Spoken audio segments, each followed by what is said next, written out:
A federal investigation reveals that an illegal immigrant and his girlfriend allegedly targeted children living in foster care in California. Law enforcement officials are now warning parents about social media. Christina Coleman has the details. Hi, Christina. Hi, Rich. We must warn everyone the details of this case are disturbing. Authorities say an illegal alien from Mexico and his girlfriend at the time worked together to prey on girls living in foster care group homes here in Southern California. Here's a photo of them. Authorities identified the defendants as Nancy Jasmine Castillo, a U.S. citizen who lived in Anaheim, California, and Jonathan Gonzalez Reyes, the guy you see there standing behind her. They say he's been in the U.S. illegally for 31 years. Gonzalez was sentenced to 23 years in federal prison this week for befriending a 13-year-old girl in 2021, providing her with alcohol, sexually assaulting her, and taking photographs and making videos of the attack. Authorities say they tried to further drug this teenager during this incident. She was in and out of consciousness, and they thought she was overdosing. And in response to thinking she was overdosing, the defendant then blew methamphetamine smoke into her face. He's doing Court documents also state evidence from Castillo's iCloud and social media showed she invited other teenage girls to spend time with them at motels and had spent time with at least one minor girl in a hotel in Las Vegas. The 13-year-old girl in this case is the only minor they face charges for. She had been housed at a group home for minors in Acton, California, and she was willing to disclose information to police.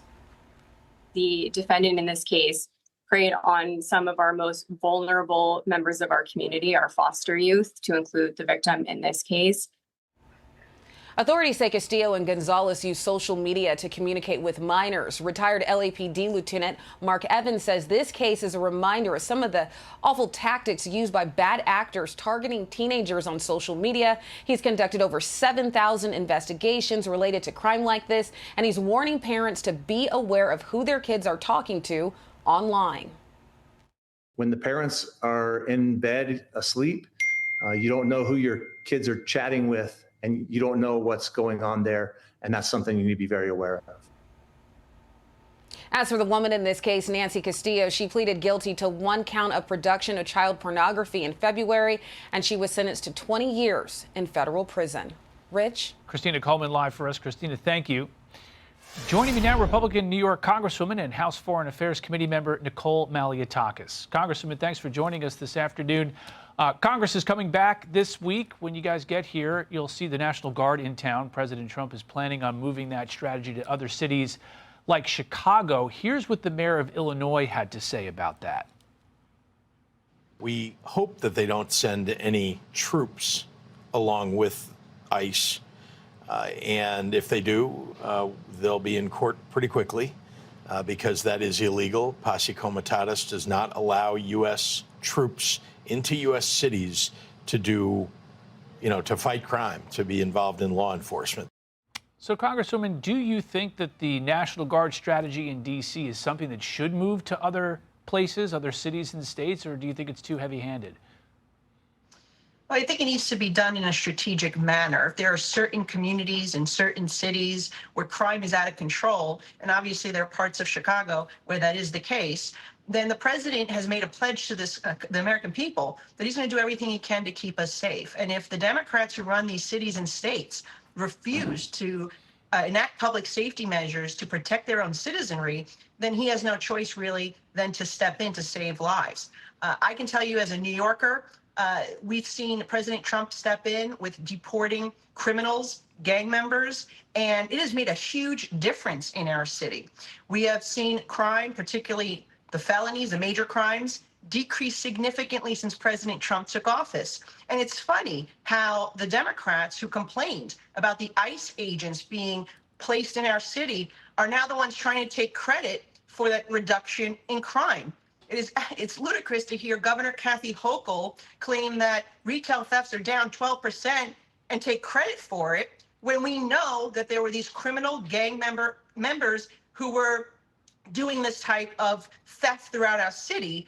I did a Freedom of Information Law request, and guess what? 16,000 crimes, 7,000 of which were major felonies, were committed by thousands of people where their addresses were traced back to the migrant shelters. So I thank President Trump for what he's doing. I think when it comes to the guards, we have to be very strategic about it. But I think he should continue to do what he can to keep our cities safe. Given what's been going on in New York over the past several years, do you think that the conditions are now that it would be strategic for the National Guard to be in New York City?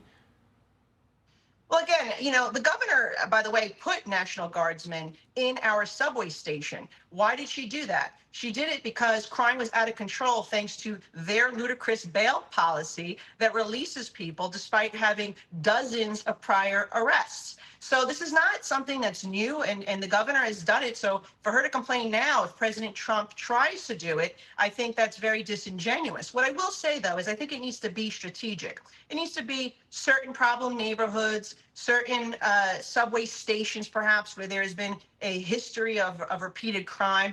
I don't think people in New York City want to see, the guardsmen all over our city. But I think when it comes to certain high crime neighborhoods or parks, it could and it does make sense. And again, the Democrats have used this before when they wanted to try to show that they were tough on crime. But remember, the crime problems we've had were a direct result of their policies. First order of business, or among them, when Congress gets back, is to fund the government. Government funding for a large chunk of the government expires at the end of September. Do you think that Congress can avoid a government shutdown?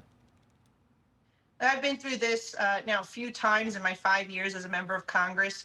We've avoided a shutdown each and every time. I think it is important, particularly with the Republicans in control of both houses and the presidency, that we ensure that our government is funded. Now, I am concerned about a couple of the Democrats playing games, particularly in the Senate, where we do need Democrat votes to pass a funding resolution. And so that's the only concern here. If they want to try to pull some games to then blame it on the Republicans. But whatever we do, it does need to be done in a bipartisan manner, considering the 60 votes that are needed in the Senate. And I think we can come to a good resolution here. And I think we will do that. I have confidence in Speaker Johnson and his leadership.